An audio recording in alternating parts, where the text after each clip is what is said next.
Olá, gente, bom dia.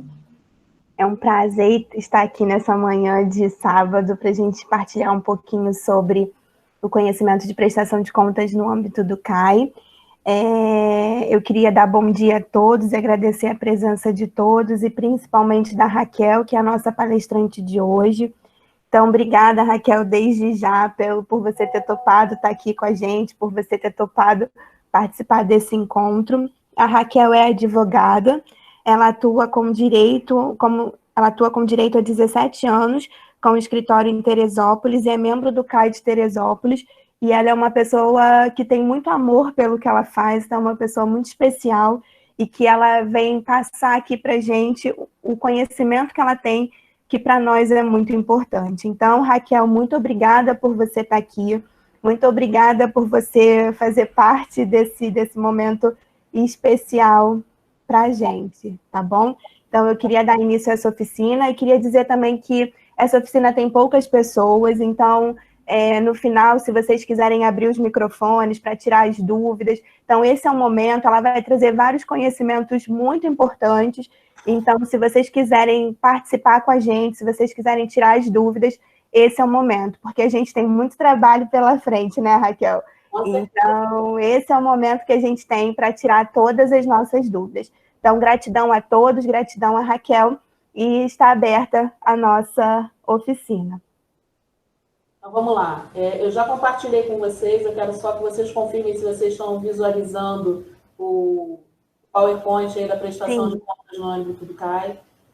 Então, inicialmente, agradecer a possibilidade de estar aqui auxiliando a vocês e auxiliando, claro, aos outros conselheiros que têm interesse em saber um pouco mais de como funciona esse outro lado da prestação de contas dos conselhos, né? Porque, às vezes, a gente está tão preocupado com a nutrição, com a alimentação, com a visita às escolas e com os ofícios, que a gente acaba esquecendo que a gente, no final das contas, tem que informar o governo federal aquilo que as prefeituras fizeram, né? As prefeituras e o Estado fez com o dinheiro que foi recebido da verba do PNAE.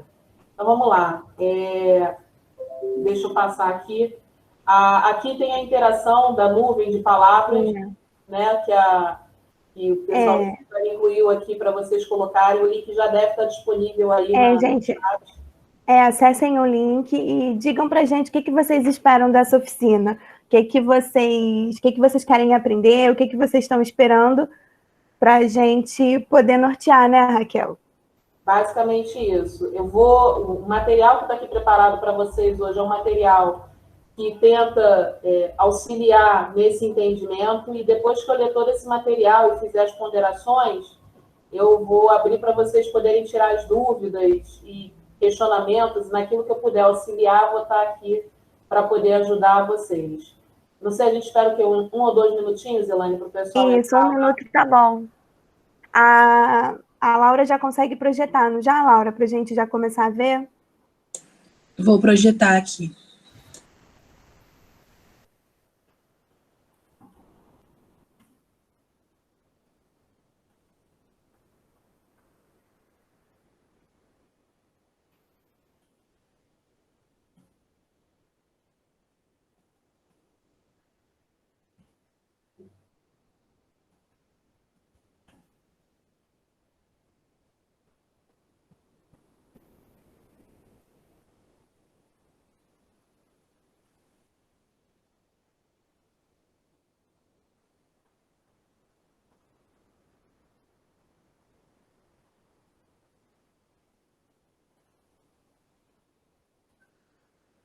Então, já existem algumas palavras, né, Raquel, que estão aparecendo aí: agregar conhecimento, mais apoio, prestação de contas, né, para a gente aprender prestação de contas, emitir o parecer também, que é super importante, o aprendizado. Conhecimentos. É sempre importante. Eu vou antecipar aqui um pouquinho, assim, a função do conselho, né, embora não esteja aqui, a função do conselho, todo mundo que está aqui presente, que é conselheiro, ou trabalha direto ou indiretamente com os conselhos, sabe que a nossa função, além de tudo, né, além de fiscalizar, além de assessorar, né, a gente está aqui para poder agregar e auxiliar principalmente as crianças, né?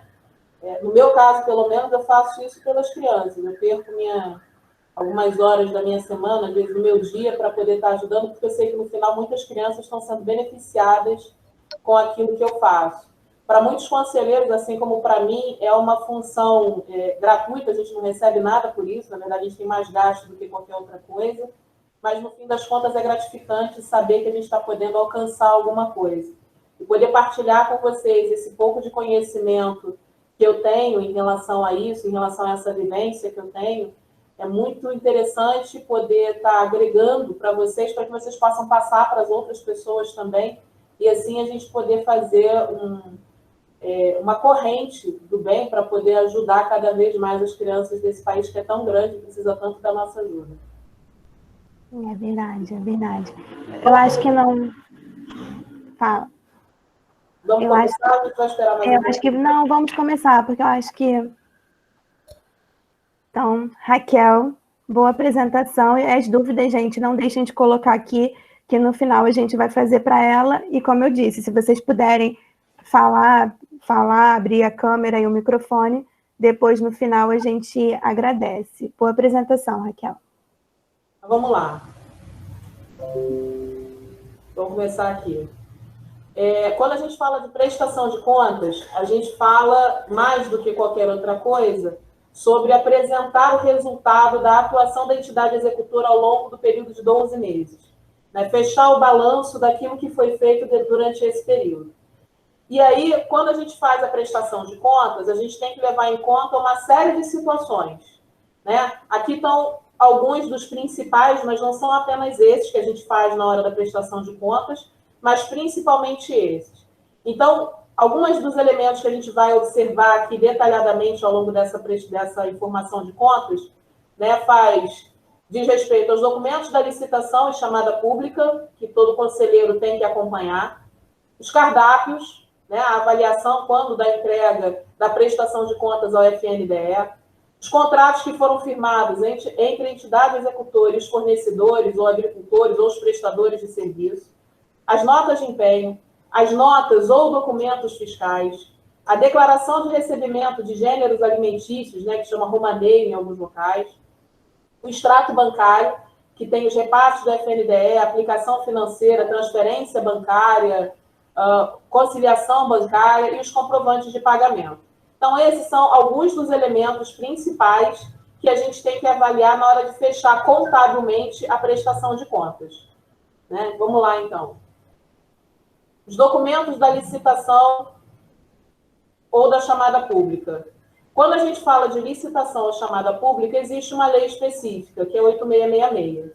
Né? Depois eu posso até disponibilizar lá no grupo do Secane, acho que eu até já fiz isso, a cópia de um material que o Sebrae fez aqui para o pessoal em Teresópolis. Ele fez uma preparação de licitação e chamada pública para a Prefeitura de Teresópolis. Eu tive a oportunidade de participar. Esse material é um material bem robusto, completo, para quem não faz a menor dúvida de como funciona uma licitação, uma chamada pública, o que tem que ter. Esse material é bem completo, tem várias informações e exemplos, né, imagens de exemplos para a gente poder avaliar, e depois eu posso complementar. O material tem mais ou menos 50, 60 páginas, mas é muito fácil de você entender. Raquel. Oi. Pergunta, vocês estão vendo a apresentação da Raquel? Está todo mundo vendo? Sim, tem que clicar em cima da apresentação e fixar para poder visualizar. Tá, mas se todo mundo conseguiu? Então clique em fixar, gente, para poder ver a apresentação da Raquel. Desculpa, Raquel, pode continuar. Vamos lá. No caso da chamada pública e da licitação, né, em todos os casos, quando se trata de licitação de origem animal, né, ou seja, carnes, ovos e afins, você tem que apresentar a documentação comprobatória do serviço de inspeção sanitária. E esse serviço de inspeção, ou seja, a vigilância sanitária, ela pode ser municipal, estadual ou federal. Quando se trata de produtos de origem vegetal, né, a gente fala da própria agricultura familiar, biscoitos, massas, pães, entre outras coisas. No caso de quando ele é, aqui, primeiro, processado, você tem que informar toda a documentação comprobatória da regularidade desses produtos que são processados, ou seja, ele já tem o certificado da vigilância, ele tem o alvará, ele tem todas as informações regulares. Lembrando que todo o prestador de serviço que pretenda vender para a administração pública, ele tem que ter regularidade, ou seja, ele tem que estar legal dentro do âmbito da esfera competente, ou seja, ele tem que ter um alvará, ele tem que ter licença do bombeiro, ele tem, no caso da agricultura familiar, tem que ter o DAP com emissão de Emater. Então, assim, depois que ele passa por todo esse procedimento administrativo, ele está apto, então, a fornecer qualquer tipo de serviço ou produto para a administração pública. Então, tem que apresentar alvarás sanitários pedido pela Vigilância Municipal e Estadual. No caso dos sucos, o certificado do registro no MAPA, né, que é o Ministério da Agricultura, Pecuária e Abastecimento. O extrato da DAP, que é emitida no prazo máximo de 60 dias, independente se é uma DAP jurídica ou física. Lembrando que tem diferença que a DAP jurídica é quando é uma empresa ou uma cooperativa com CNPJ. A DAP física pode ser apenas uma pessoa ou vários agricultores que se reúnem individualmente para prestar aquele serviço na hora da chamada pública. Tá? Então, independente disso, se eu tiver 5 agricultores que se reuniram para cumprir aquela demanda da administração pública quanto à agricultura familiar, quando for colocar no envelope, as 5 DAPs dos 5 agricultores têm que estar juntos dentro do envelope. Tá? Então, vamos lá. O CPF, no caso da DAP física, o CNPJ. Quando a gente fala de CPF, a gente não fala só da numeração. A gente fala da numeração e da certidão de regularidade fiscal que é emitida no site da Secretaria de Fazenda. Então, ele tem que estar lá dizendo que você está quites com as suas obrigações federais. A declaração dos gêneros que devem ser entregues, que advém da produção própria, ou seja, quando a gente fala de agricultura familiar, aqui no caso da DAP, o agricultor ou a cooperativa ou a associação tem que emitir uma declaração dizendo que os produtos que estão sendo ofertados para a administração pública no âmbito daquela chamada pública, eles são de produção própria. Por quê? Nós sabemos que o FNDE disponibiliza verba, né, mínimo de 30%, para a agricultura de preferência local, para que possa, então, gerar renda localmente.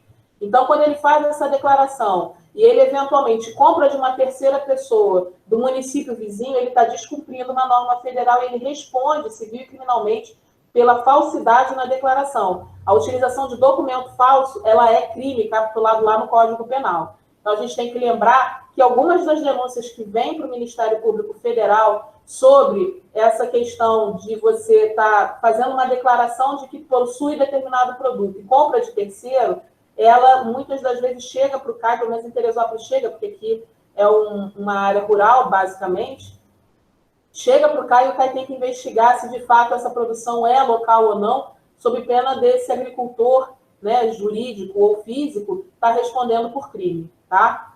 A prova de atendimento aos requisitos previstos nas leis específicas, quando couber. Por que isso? Nós temos uma lei federal, a resolução que compete às normas do PNAE é emitida pelo governo federal, assinada pelo ministro da Educação. Não quer dizer que os municípios e os estados não tenham competência normativa e legislativa sobre a matéria. É o que a gente chama de competência derivada em direito constitucional. O que significa isso? Não é porque o governo federal emitiu uma norma que eu não posso modificar ou aprimorar essa norma apenas para o meu município. A Constituição garante aos municípios e aos estados legislarem naquilo em que a resolução ou uma norma ou um decreto federal ele seja vago. Então, se eu entender que Teresópolis precisa de uma norma mais objetiva quanto à implementação dessa agricultura familiar, desde que ela não se choque com a norma federal, com a resolução federal, é permitido aos nossos vereadores fazerem essa norma, vai ser publicada, vai entrar em vigor, desde que ela não possa prejudicar a atuação do CAI e essa implementação da norma no PNAE no âmbito municipal, ou estadual, ou federal. Enfim. Então, vamos lá. A prova da regularidade da Cefaz, da Seguridade Social e Fundo de Garantia. Lembra que eu falei lá em cima que o CPF tem que vir junto com a certidão de regularidade fiscal? Então, a regularidade fiscal vai dizer que ele não deve nenhum tributo federal para o governo federal. A Seguridade Social vai dizer que ele não deve, se ele, no caso de ter empregado, de que ele não deve nada de INSS a título de funcionários, né? Então, ele continua pagando regularmente aos seus funcionários. A mesma coisa o Fundo de Garantia. Essas 3 certidões são tiradas junto aos órgãos governamentais, normalmente gratuitas, o próprio contador retira elas. E elas têm que estar dentro do envelope que vai ser encaminhado quando da licitação ou chamada pública. Próximo item é o Estatuto e Ata de Posse. No caso de cooperativa, associações, ONGs e OCIPs, enfim, qualquer pessoa jurídica, para que ela seja uma pessoa jurídica, ela precisa ter registro. Assim como a pessoa física tem que ter uma certidão de nascimento, a junta comercial e o RCPJ é Registro Civil de Pessoa Jurídica. A junta comercial e o RCPJ são os órgãos governamentais responsáveis por criar a pessoa jurídica. E como é que você cria a pessoa jurídica no âmbito do terceiro setor? Através do Estatuto e da Ata de Posse. O Estatuto é o que vai dizer quem faz parte, quem pode trabalhar ali, o que eles podem fazer, e a Ata de Posse é aquilo que permite ao presidente, ao secretário, tesoureiro, entre outras pessoas, serem responsáveis por aquela entidade, por aquelas pessoas que se associaram com o fim de criar aquela pessoa jurídica, no caso de uma cooperativa ou uma associação.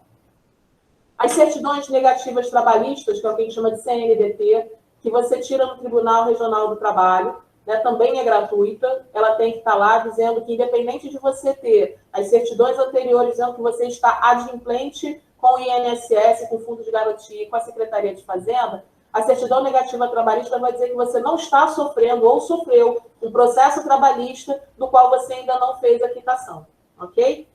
Por último, a declaração do representante legal do controle de atendimento do limite individual de venda de seus associados e cooperados. A gente tem que lembrar que existe um limite máximo para a chamada pública individualmente, né? A gente está falando aí desse limite de cerca de R$20 mil. E aí o que acontece? Eu tenho uma cooperativa, eu tenho 50 cooperativados comigo, cada um só pode me dar até 20 mil. E quem é que vai dizer que ele, de fato, só vai dar até R$20 mil? É o representante legal dessa cooperativa ou dessa associação, ok? Então, basicamente, esses são os documentos iniciais que a gente tem que avaliar quando a gente vai acompanhar uma licitação ou chamada pública. Lembrando que a licitação ou a chamada pública, né, a entidade executora tem que caminhar para o CAI com antecedência essa documentação, né, que vai fazer a convocação para a chamada pública, dizendo quais são os itens que ele pretende ofertar, tem que dizer como é que vai ser feito isso. Então, o CAI tem que receber essa documentação, avaliar essa documentação, avalizar essa documentação, né, para depois ela ser implementada. E sendo implementada, acompanhar no dia da licitação chamada pública a abertura dos envelopes, que é para garantir a lisura, né, dessa concorrência, e no final, quando forem feitos os contratos, o CAI tem que ter a cópia desses contratos para que a gente possa, então, verificar a regularidade desses contratos. Vamos lá, próximo item. Cardápios. Normalmente, a gente está sempre muito ocupado em verificar os cardápios que vêm para a gente, né? Aquilo que contém os cardápios, se está de acordo, se não está. Então, o que a gente tem que avaliar é o seguinte: nós estamos no ano em que houve a modificação das resoluções. Antes, a gente tinha a resolução 26 de 2013 e esse ano entrou a nova resolução 6 de 2020. O que muda aqui? Na resolução anterior, ela era um pouco vaga, mas ainda assim era necessária a avaliação. Então, vamos lá. Na resolução 26, você tinha que era proibida a aquisição com a verba do PNAE de bebidas com baixo valor nutricional, ou seja, refrigerantes, refrescos artificiais, bebidas ou concentrados à base de xarope, guaraná ou groselha, chás prontos para consumo e outras bebidas similares. O que isso quer dizer? Que, de maneira nenhuma, a verba do PNAE poderia financiar esse tipo de bebida. Ou seja, quando você tinha aqueles eventos cívicos ou festas nas escolas, em que você dava os kits lanches, neles tinha guaraná, groselha, xarope, tarará, essa bebida não poderia ser paga com a verba do PNAE. Tá? Então, tem que avaliar isso. Quando a gente vai fazer a prestação de contas, tem que verificar as notas fiscais, ver se isso consta nas notas fiscais. Então, era proibido, completamente proibido. era restrito até 30% do total das verbas a aquisição de alimentos enlatados, embutidos, doces, alimentos compostos de 2 ou mais alimentos, preparações semiprontas ou prontas para o consumo, os alimentos concentrados, em pó desidratados para reconstituição. Quando você avalia a nota fiscal, eu vou entrar nisso melhor depois, você tem que ter uma tabelinha dizendo qual o valor que foi gasto com os alimentos restritos. Por quê? Quando chegar lá na frente na prestação de contas, você tem que dizer se esses alimentos restritos são superiores ou inferiores aos 30% do total recebido de verbas. Então, imagina-se que no município o valor das verbas seja aí de 1 milhão. Ele só pode gastar até 300 mil com a compra de doces, alimentos compostos, embalados. Por quê? Se ele ultrapassar essa verba, ele vai ter que restituir para o PNAE, através da conta. Isso a gente vai falar depois.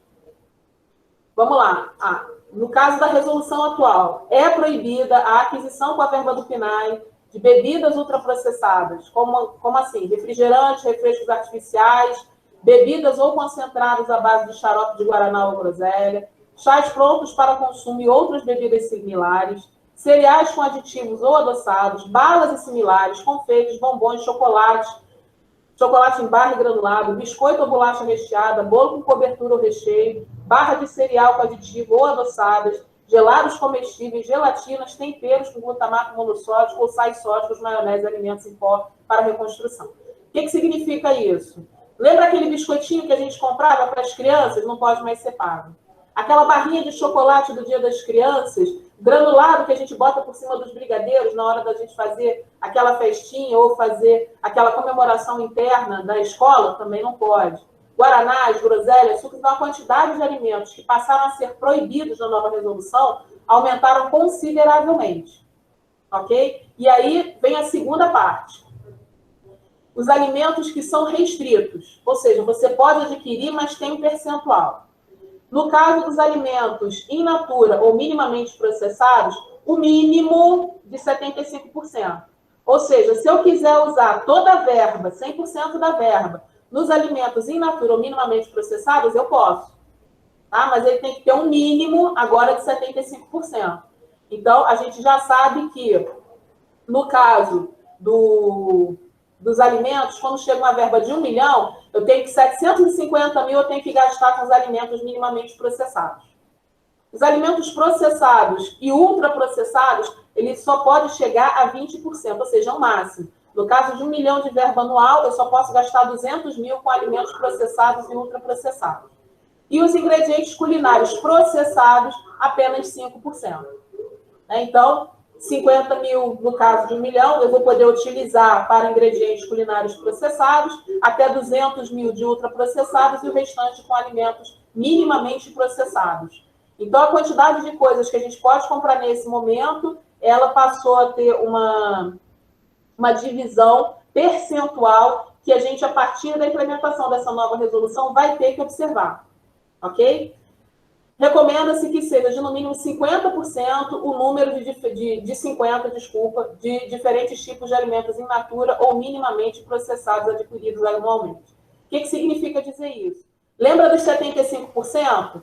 Esses 75% que a gente vai gastar tem que ter pelo menos 50 tipos diferentes de alimentos. Ou seja, arroz, feijão, vagem, cenoura, tomate, chuchu. Então, você tem que ter um mínimo de 50 itens, tá? Minimamente processados ali. Pelo menos 50. Para poder chegar nessa verba de 75%. Ok? Vamos passar, então, aqui. Os contratos firmados entre entidades executoras, fornecedores e agricultores. O que a gente tem que avaliar nesse contrato? O tipo de contrato, se ele é um contrato principal ou se ele é um termo aditivo de contrato. O que isso modifica? Só um instante. O que isso modifica? Quando a gente fala de um contrato principal, o que significa? Eu comprei lá na chamada pública 50 quilos de chuchu. E aí, quando eu comprei esses 50 quilos de chuchu, eu disse que esses 50 quilos de chuchu valeriam 20 mil reais. Tá? Tá caro o chuchu, mas enfim, só para vocês entenderem. 50 mil reais. E esse contrato ele teria validade de janeiro até maio, ou seja, 5 meses. Então, em 5 meses, eu compraria 50 quilos de chuchu pelo valor de R$20 mil. Acontece que houve uma chuva, a gente não conseguiu usar os 50 quilos de chuchu, e aí a administração pública, para não ter que fazer uma nova chamada pública, faz um termo aditivo desse contrato, aumentando o prazo sem aumentar o valor. Ou seja, ele vai fazer um contrato aditivo do contrato principal, dizendo que ao invés de valer até maio, eu estou prorrogando o contrato até agosto, sem implemento de valores, ou seja, sem aumento dos valores que serão gastos ali. Então, eu continuo com os 50 quilos de chuchu pelos mesmos R$20 mil, mas o meu prazo de aquisição vai até agosto. Ok? Por que isso difere? Porque algumas das vezes esse termo aditivo impõe o aumento da quantidade e aumento de valores. E aí a gente tem que tomar cuidado por conta desse aumento de valores e aumento de quantitativo que está sendo adquirido, porque na hora da gente fazer o somatório de quanto se pagou por cada contrato desse para saber se foi feito o pagamento total, se ele pagou um valor a mais do que está no aditivo, esse valor tem que ser devolvido. Tá? Essa questão contratual é uma questão muito complicada, eu vou passar ela, mas eu sei que vai gerar muita dúvida, né? E depois a gente pode ver, se vocês quiserem, entre em contato se eu puder auxiliar. Vamos lá. Seguindo. A gente tem que avaliar no contrato quem são as partes que estão no contrato. Se são as mesmas que estão referenciadas no empenho. Ou seja, o João está vendendo 50 quilos de chuchu por R$20 mil. Quando eu pego a nota de empenho, o nome que está lá não é o João, é o Pedro, que é o primo do João. Aquela nota de empenho não pode ser paga. Por quê? Não é a mesma pessoa que está no contrato. Vamos lá. Terceira questão. A numeração do contrato para cálculo futuro de pagamento. Todo contrato tem que ter uma numeração, uma referência. Então, atente para o número do contrato que está lá, para quando a gente for fazer os cálculos anuais, mensais de pagamento, a gente ter sempre uma referência contábil para que facilite para a gente essa prestação de contas no final do período de 12 meses. Tá? O período do contrato, que é aquilo que eu falei lá em cima sobre o contrato principal aditivo. O contrato do chuchu inicialmente é de janeiro a maio. Então, eu tenho que verificar se lá em agosto eu não estou pagando para esse mesmo João, que me vendeu o chuchu, né, uma entrega de chuchu que foi feita em julho, sem que tivesse um termo aditivo. Esse pagamento não pode ser feito, tem que ser devolvido para as verbas do PNAD. Então, esses detalhes precisam ser avaliados, tá, gente? O valor total do contrato, mesma coisa. O valor do chuchu é R$20 mil para 50 quilos. Significa dizer que quando eu somar o número daquele contrato no final do ano, o valor total a ser pago tem que ser de, no máximo, R$20 mil. Pode ser menor? Pode. A prefeitura tem a possibilidade, ou o governo do estado tem a possibilidade de pagar menos do que aquilo que foi contratado para entrega de produtos e gêneros alimentícios. Quer por interesse da administração, quer pela incapacidade da entrega. Então, se choveu muito e ele perdeu parte da sua produção, ele não tem como entregar para você os 50 quilos, ele vai entregar menos, e por isso vai receber menos. Tá? Então, a gente tem que avaliar toda essa questão na hora de avaliar contrato. O objeto do contrato, mesma coisa, o João está vendendo chuchu. Se na nota fiscal aparece morango, não pode ser pago. A dotação dos recursos destinados ao pagamento do contrato. Todo contrato tem que ter uma dotação, ou seja, ele tem que ter a indicação de onde vai sair o dinheiro para pagar aquele contrato. O que acontece? Ali nos contratos, ele vai dizer quanto vai vir da verba do PNAE para pagamento daquele contrato. Quanto vai vir da verba própria. Quanto vai vir de outras fontes de pagamento. E a gente tem que avaliar se essa verba do PNAE está sendo corretamente implementada ali. Se é o valor total, se é 100%, se é um percentual sobre o valor total, isso tudo está no contrato. Né? O contrato, ele dita toda a regra do jogo. Então, temos que ter calma para ler os contratos e anotar as coisas principais dos contratos para que a gente possa se nortear na hora de fazer a prestação de contas. As garantias do contrato. A 8666 determina que a administração pública faça inserir nos seus contratos uma garantia. Por quê? Digamos que eu contratei com o João de 50 quilos. E o João me garantiu que vai fazer essa entrega. E, de repente, o João não faz essa entrega e eu não tenho outro fornecedor. E aí eu fico sem a entrega e aí prejudica o meu cardápio, prejudica o andamento da alimentação, a segurança alimentar. E aí o João tem que pagar uma multa por não ter conseguido fazer a entrega desses bens. Então, a não ser que seja um caso fortuito ou força maior, ou seja, deu uma chuva de granizo, acabou com a produção, ele não pode ser penalizado. Né? Pegou fogo, ele não pode ser penalizado. Mas se não for nenhuma coisa ou outra, se ele pegou aquela quantidade de chuchu e vendeu para a prefeitura ao lado que pagou mais por ele, ele vai ser condenado a pagar para a administração pública a ausência da entrega pela qual ele participou e voluntariamente assinou um contrato para entrega. As penalidades, então, além das garantias dos contratos, exatamente a penalidade, ele vai pagar multa ou vai ficar sem poder participar de chamada pública, enfim, o contrato vai te dizer isso. A mesma coisa a rescisão contratual. Embora a gente saiba que o 8666 determina que o contrato pode ser rescindido a interesse da administração pública, ele deve ser colocado no contrato, ele deve dar possibilidade do agricultor rescindir esse contrato também, caso seja necessário.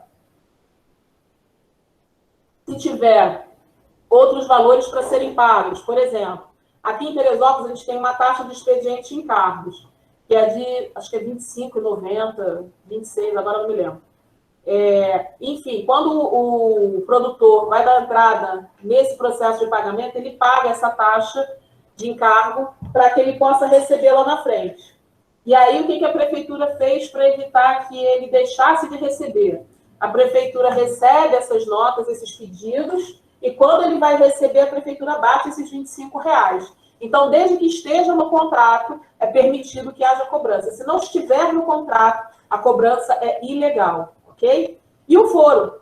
Quem é que vai ser o juízo responsável por processar e julgar as desavenças referentes ao contrato da agricultura familiar ou ao fornecedor de serviço? Vamos lá. Vamos seguir, que ainda tem muita coisa. Nota de empenho. O que é uma nota de empenho? Dentro do processo, além de toda aquela documentação que você já viu lá em cima, né, o que tem que ter dentro da nota de empenho? Os dados do emissor e favorecido. Ou seja, quem é o emissor? É a entidade executora. Quem é o favorecido? O agricultor ou o prestador de serviço. No detalhamento da nota de empenho, tem que ter o número do processo a que se referencia aquele pagamento, os detalhes do orçamento, qual é a fonte de recursos, o tipo de crédito. Por quê? Quando a gente fala de fonte de recurso 00, é a própria administração pública. Né? Outras fontes, ela tem uma numeração própria. Então, a gente tem que avaliar qual é a fonte de recurso, porque pode acontecer, por um erro material, de lançar a cobrança, lá saiu da conta do PNAE e na hora aqui da nota de empenho está a fonte de recurso divergente daquela que deveria estar. Não está 02, está 01, é 00.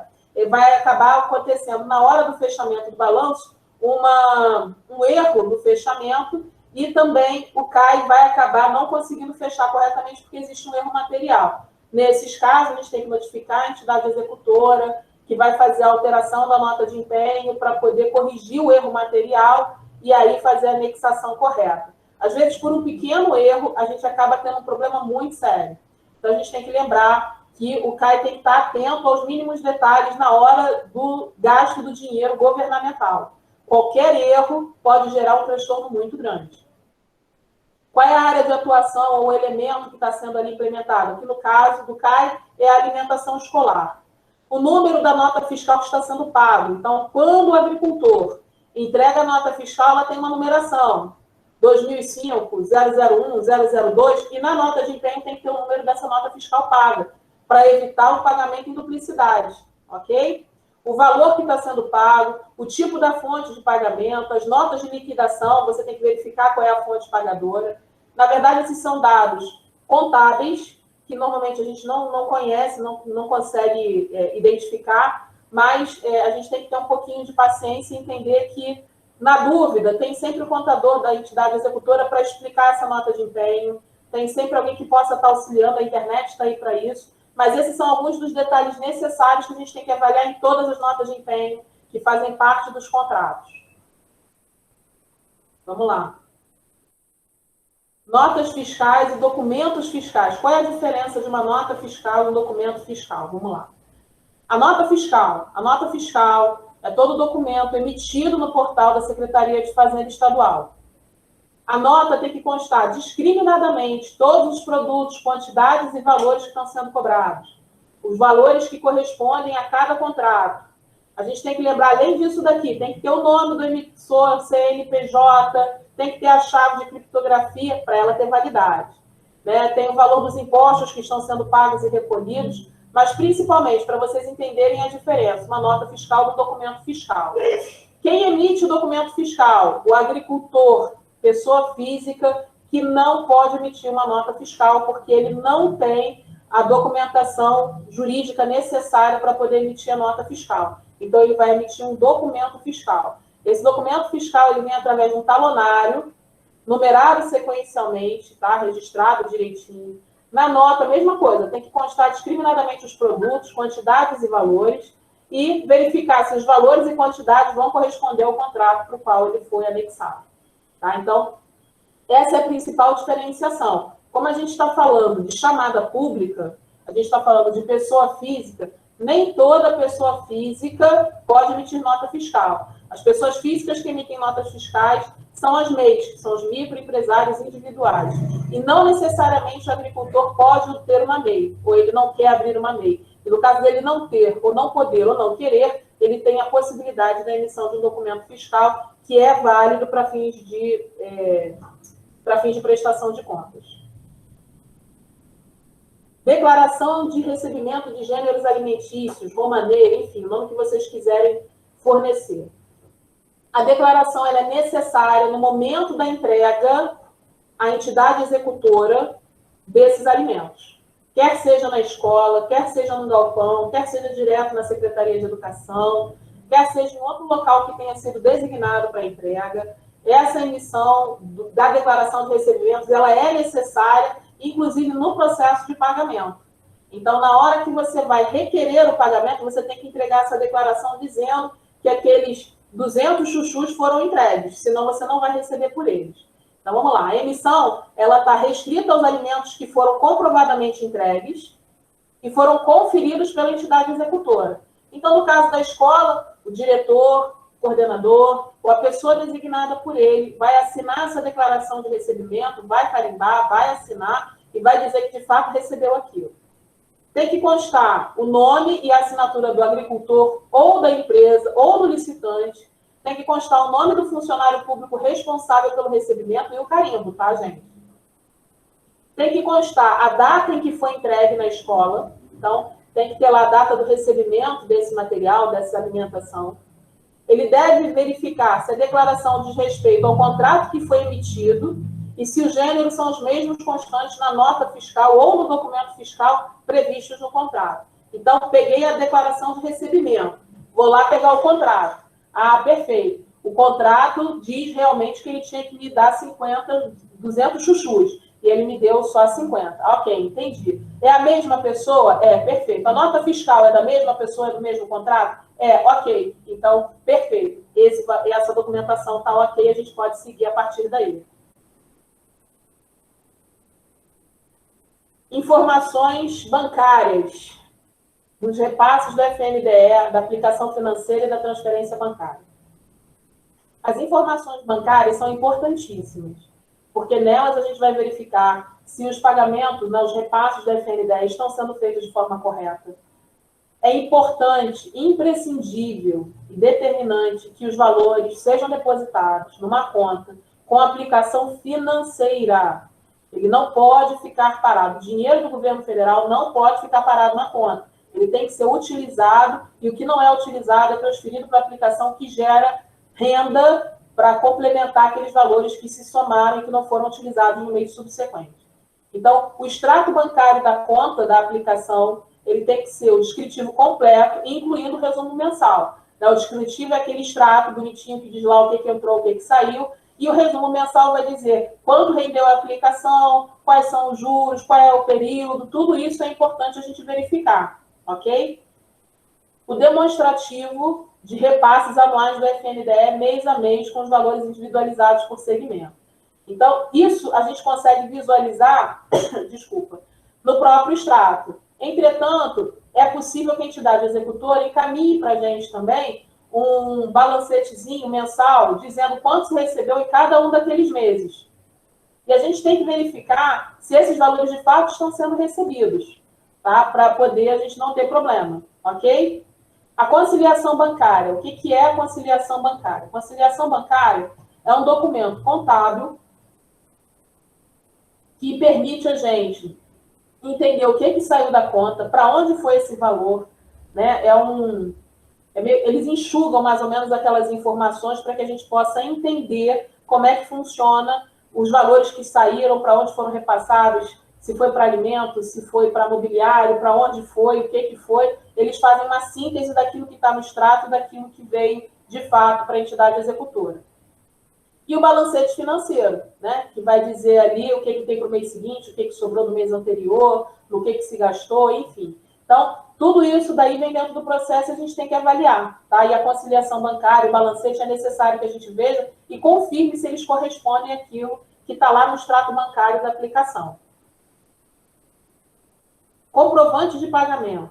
Normalmente vem no final do processo, né? Depois que junta toda essa documentação, nota fiscal, empenho, tudo direitinho, uma das últimas folhas é o comprovante. O comprovante tem que ser exatamente o valor que foi autorizado lá, que é o valor da nota, eventualmente abatidos as taxas e encargos que são autorizados no contrato, ou se não o valor integral. Você tem que verificar se os valores foram pagos ali direitinho. No caso de autorização desse pagamento de taxas, por exemplo, como Teresópolis, então você tem um comprovante com o pagamento do agricultor e um comprovante com a taxa de expediente ali para a prefeitura, no valor da taxa de expediente que está sendo cobrada e que é permitido no contrato. Ok? Isso também tem que ser verificado e esses dois valores têm que ser equivalentes àquele que está lá na frente, na nota fiscal. Se for divergente, tem que avisar. Vamos lá. Eu sei que tem muitas dúvidas até aqui, mas eu vou tentar sanear na hora das dúvidas. Lembrando que todo e qualquer questionamento, dúvida que vocês tiverem, vocês têm que oficiar a entidade executora questionando, encaminhando as dúvidas, os apontamentos que vocês encontraram, para que eles tenham tempo hábil de solucionar a questão, ok? Vamos lá. A prestação de contas do ano que vem, que é de 2020, que vai ser feita em março de 2021, ela vai sofrer influência das duas legislações, tanto da Resolução 26, quanto da Resolução 6. Então, no início do ano, a gente vai ter a implementação da Resolução 26, com todos os alimentos vedados e restritos, com todas as determinações daquela resolução, e no final do ano, a gente vai ter a implementação da Resolução 6 de 2020. Então, a gente tem que entender que existe aqui uma separação. Então, eu ainda não sei como é que vai ser feita essa documentação da prestação de contas para a nova resolução, dada todas as modificações que foram feitas, a gente vai ter que aguardar realmente o ano que vem para fazer. Mas, de toda sorte, é necessário que a gente entenda que vocês vão ter que ter os olhos bem acuidados para aquilo que vocês vão avaliar das contas. Até março é uma coisa, e agora no final do ano é outra. Outubro, novembro, dezembro, a gente tem uma outra implementação de resolução, e a gente tem que prestar bem atenção. Vamos lá. Quando da prestação de contas, a gente vai ter que analisar, além das questões que já foram levantadas, o quantitativo de alimentos restritos e eventualmente pagos no período de 2020, com base na Resolução 26. E a gente tem que analisar se esse percentual está dentro do permitido pela norma, ou seja, 30% do total das verbas. Nesse caso especificamente, a gente tem que avaliar a seguinte situação. Até março, a gente teve só 2 repasses, né? Porque janeiro não tem repasse, nem dezembro. Então, até março foram 2 repasses. Então, digamos que em fevereiro e março a gente teve aí o repasse de R$200 mil. Eu tenho que avaliar se eu gastei 60 mil reais dessas verbas com a agricultura familiar e se desse percentual existiam alimentos restritos e eventualmente não pagos. Então, eu tenho que ter, desses 200 mil, 60 mil eu tenho que gastar com a agricultura familiar e até 60 mil de alimentos restritos que foram pagos de acordo com a Resolução 26.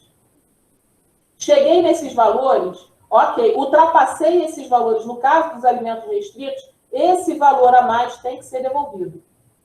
A mesma coisa em referente à resolução número 6. Outubro, novembro, a gente vai ter só 200 mil de repasse, considerando uma verba de R$1 milhão ao ano. A gente vai ter só 200 mil de repasse. A gente também vai ter que avaliar, lá na conta, o que foi de alimento restrito. Estava dentro daqueles 75% de minimamente processados?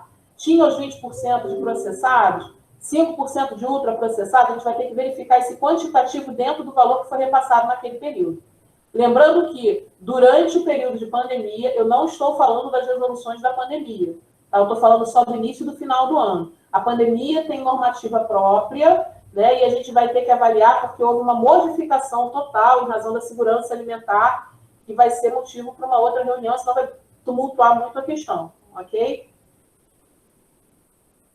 Vamos lá. A análise, ela deve ser feita com base na avaliação individual das notas ou dos documentos fiscais. E aí, aquilo que eu falei desde o início, você vai somar nota a nota, contrato a contrato, para saber se o que foi pago de forma correta, foi pago a maior ou menor, se houve extrapolação desse percentual determinado na resolução ou não.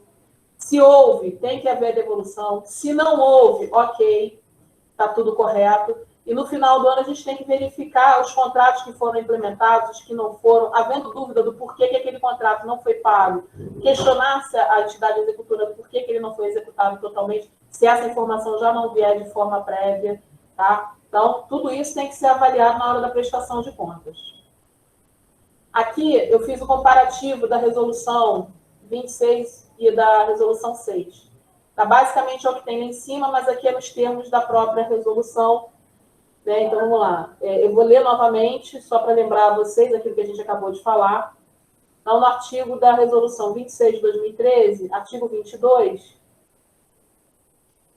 é vedada a aquisição de bebidas com baixo valor nutricional, tais como refrigerantes e refrescos artificiais, bebidas ou concentrados à base de xarope, de guaraná ou groselha, chás prontos para o consumo e outras bebidas similares. Artigo 23. É restrita, ou seja, pode ser comprada, mas com restrição. É restrito a aquisição de alimentos enlatados, embutidos, doces, alimentos compostos, ou seja, 2 ou mais alimentos embalados separadamente para consumo conjunto, preparações semiprontas ou prontas para o consumo, ou alimentos concentrados em pó ou desidratados para reconstrução. Parágrafo único. O limite dos recursos financeiros para aquisição de alimentos de que trata o caput desse artigo, ou seja, o limite dos recursos financeiros para a compra de alimentos restritos fica restrito a 30% dos recursos repassados pelo FNDE. Ok? Então, lembrando, eu posso comprar alimentos enlatados, embutidos, doces, alimentos compostos até março desse ano, desde que estejam restritos a 30% dos recursos passados pelo FNDE. E se eu gastei mais do que isso, Raquel, tenho que devolver. Ok? O que eu não posso comprar de acordo com a norma do artigo 26? Aquisição de bebidas com baixo valor nutricional. Tais como, não é apenas essa, mas também essas, e principalmente essas, refrigerantes, refrescos artificiais, bebidas ou concentradas à base de xarope, guaraná ou groselha, chás prontos para consumo e outras bebidas similares. Então, lembrando, é proibida a aquisição. Poxa, mas eu verifiquei aqui na nota fiscal, Raquel, que a gente comprou groselha para as crianças da alfabetização. Ah, ok. Você vai somar esse valor na nota, vai encaminhar um ofício para a entidade executora explicando, olha, na nota de empenho número tal, do processo tal, do contrato tal, verificou-se a aquisição de groselha, somando um valor total X, esse valor deverá ser restituído por quanto a resolução número 26 de 2013, no seu artigo 22, proíbe a aquisição com as verbas do PNAE desse tipo de bebida. Aí vocês vão fornecer para a entidade executora um prazo, 30 dias, 60 dias, para que haja a comprovação da devolução desses valores. Essa devolução tem que respeitar a atualização da Selic, desde a data do seu desembolso, enfim. Mas, todas as vezes que vocês verificarem que houve a aquisição de algum alimento que é proibido pela resolução, vocês têm que informar aonde vocês localizaram, o número do processo de empenho, o contrato e o valor. E dar um prazo para a administração pública devolver esse valor para a mesma conta de aplicação. Ok?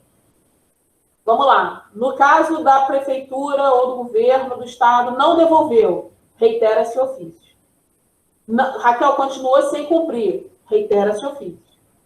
Não fez, você tem duas possibilidades. Ou você encaminha a notificação para o Ministério Público Federal, para que ele tome as devidas providências, ou você nega as contas. Você pode, tem R$20 de compra de Guaraná, você vai negar as compras por causa de R$20 de Guaraná, porque é proibida a sua aquisição de acordo com a resolução do FNDE, ok? Vocês não podem aprovar conta com a compra de produtos que são proibidos por lei, ok? Se atente ao detalhe, não é permitido. Atente bem, mesmo que seja R$20, R$5, 10 centavos, tem que ser devolvido e não pode haver aprovação sem que eles devolvam esses valores. Lembrando que o CAI tem que notificar a primeira, a segunda, a terceira, fazer o escarcéu que precisa, avisando que se não houver a restituição dos valores e a comprovação, as contas serão negadas. Então, vocês têm que informar isso claramente para a administração pública. Na nova resolução do FNDE, a resolução 6 de 2020. Gente, eu estou vendo aqui algumas pessoas entrando. Só uma parêntese aqui. Tem algumas pessoas que não estão conseguindo visualizar o PowerPoint que eu estou colocando. Vocês têm que clicar sobre ele e fixar. Clicar naquele pinzinho de fixação para vocês poderem ler junto comigo. Porque tem gente aqui que não está conseguindo visualizar. Então, só clica ali para fixar e vocês poderem ler. Vamos lá. Resolução número 6 de 2020. Da aplicação dos recursos no âmbito do PNAE.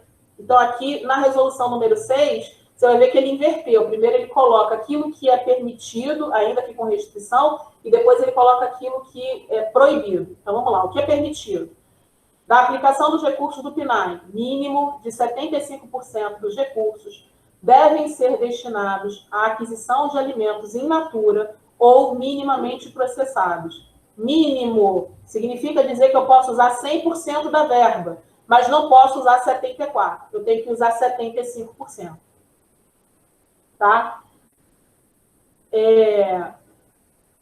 Vamos lá. Então, assim, eu preciso que vocês entendam que quando ele me diz uma limitação, no caso aqui 75%, se eu tenho uma verba de 1 milhão, 750 mil obrigatoriamente precisarão ser gastos com os alimentos in natura ou minimamente processados. Então, eu não posso gastar 749, eu tenho que gastar 750. Posso gastar 1 milhão inteiro? Posso, mas não posso gastar menos do que 750. Então, no caso atual, a gente teve aqui outubro, novembro e dezembro. Significa dizer que se eu recebi 200 mil dessa verba, né, desse período, proporcional, é claro que você tem que somar os 12 meses, dividir, enfim, mas de forma geral, para a gente fechar uma conta mais rápida. 200 mil que eu recebi de outubro até dezembro. Desses 200 mil que eu recebi de outubro a dezembro, eu tenho aqui 150 mil que obrigatoriamente terão de ser gastos com a aquisição de alimentos in natura ou minimamente processados. Posso gastar os 200 mil? Posso, é o ideal. Mas minimamente 150 mil desses 200 precisam ser gastos obrigatoriamente com alimentos minimamente processados ou in natura. Ok? Vamos lá. Segundo item. Dos 25% que sobram da verba, ou seja, desses 250 mil de uma verba de 1 milhão que eu recebo ao longo do ano. Desses 250 mil, o máximo de 20%, ou seja, 200 mil é o máximo que eu posso gastar com a aquisição de produtos, de alimentos processados e ultraprocessados. Então, eu só posso gastar 200 mil. Posso gastar 201 mil? Não. Posso gastar até 200 mil. Posso gastar R$1.000, posso gastar R$100.000, posso gastar até R$199.000, mas não posso gastar mais do que 200 mil. Então, a partir dessa resolução número 6, eles têm que entender que a gente tem que começar a fazer conta. Botar na planilha quanto se gastou, olhar nota por nota, ver aonde foi derivado o dinheiro, o que é processado, o que é minimamente processado, o que é ultraprocessado, para a gente saber quais são os valores que vão entrar dentro da verba recebida e se esses valores estão atingindo o percentual. Ultrapassei o percentual no mês de julho. Raquel, já atingiu os 20%. O que eu faço? Avisa a secretaria. Avisa a Secretaria de Educação. Estadual, municipal, não importa. Eu falo, olha, até o presente momento a gente já gastou mais do que 20%. Não pode gastar mais. Então, a gente tem que entender. A gente tem uma projeção. Mensalmente, o FNDE repassa o valor da verba. E esse valor normalmente é igual. Se ele repassar todo mês 200 mil, vai ser 200 mil até o final do ano. Então, chegou em agosto, você já sabe que você tem aí mais 2 meses, mais 400 mil para entrar. Você verificou lá que ele já ultrapassou essa verba anual em tese que a gente vai receber, já avisa de uma vez e avisa que ele tem que devolver o excesso. Tá? Que é para você depois não ter lá na frente que tem o problema. Então, a gente tem que agir de forma preventiva, porque depois isso acaba gerando um problema para o próprio conselho. Desses 5% que sobraram, né? Então 75% minimamente processado, 20% processado e ultraprocessado, o máximo de 5% poderão ser destinados à aquisição de ingredientes culinários e processados. Então, só 50 mil vou poder utilizar para ingredientes culinários e processados. Posso gastar mais? Não. Posso gastar menos? Com toda certeza. Mas o máximo é 5%.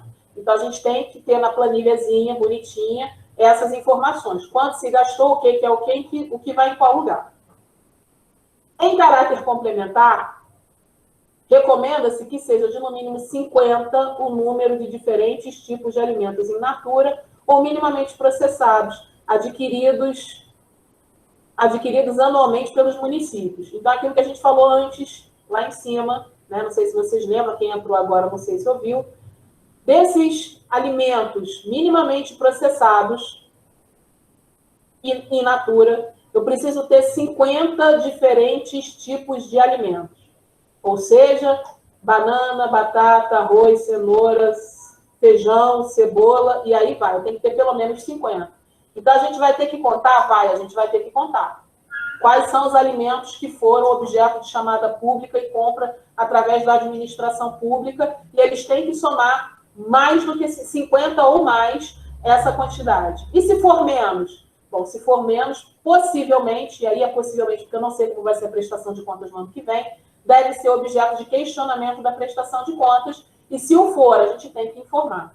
E a gente tem que informar também a administração pública. Ou seja, chegou lá no meados do ano, junho, julho, você viu que ele só comprou 25 diferentes tipos de alimento in natura minimamente processado. Notifica, olha só, a gente ainda não atingiu a meta dos 50 tipos diferentes de alimentos. O que vocês pretendem fazer? Então, a gente tem que lembrar que o CAI, ele é assessor. Então, como assessor, a gente tem que prever, precaver e antever aquilo que vai ser feito para que a gente possa utilizar de forma correta esses recursos. Vamos lá. O que é proibido, de acordo com a nova norma do FNDE? A gente lembra que antes era proibido apenas as bebidas, né? Bebida com baixo valor nutricional, refrigerante, refresco, concentrados e chás prontos. Então, antes era só bebida que era proibida. E agora? Agora, aumentou absurdamente. O que é proibido agora? Alimentos e bebidas ultraprocessados. Pô, mas lá em cima ele diz que eu posso usar até 20% de alimentos processados e ultraprocessados. E como é que agora ele me diz que eu não posso? Bom, o que isso quer dizer? Ele quer dizer que você pode usar ultraprocessado desde que não seja refrigerante, refresco artificial, bebidas ou concentradas à base de xarope de guaraná ou groselha, chás prontos para consumo ou bebidas similares, cereais com aditivos ou adoçados, balas e similares, confeitos, bombons, chocolate em barra e granulado, biscoito ou bolacha recheada, bolo com cobertura ou recheio, barra de cereal com aditivo ou adoçado, gelados comestíveis, gelatina, temperos com glutamato monossódico ou sais sódicos, maionese e alimentos em pó para reconstrução. Então, você pode usar alimentos ultraprocessados? Pode, mas não pode ser nenhum desses que está aqui no artigo 22. Ah, mas aqui diz que eu não posso usar bolo. Só pode comprar bolo, desde que o bolo não tenha cobertura ou recheio. Ou seja, aquele bolo de fubá, o bolo de laranja que não tem cobertura ou recheio, pode ser utilizado, pode ser comprado. Ok? Mas lembra que todo o restante que está aqui no artigo 22 não pode. Então, você lembra que a gente saiu na resolução 26 de apenas bebidas, chás, xaropes, entre outras coisas, para agora alimentação, bolos, chás, entre outras coisas, que antes era tido como restrito no artigo 23 da resolução 26, agora passou a ser proibido. Então, a obrigação do CAI não é somente a questão do cardápio, porque o cardápio pode prever, sim, bala, confeito, bombom, chocolate, mas essa bala, confeito, bombom, chocolate não pode ser pago com a verba do PNAE.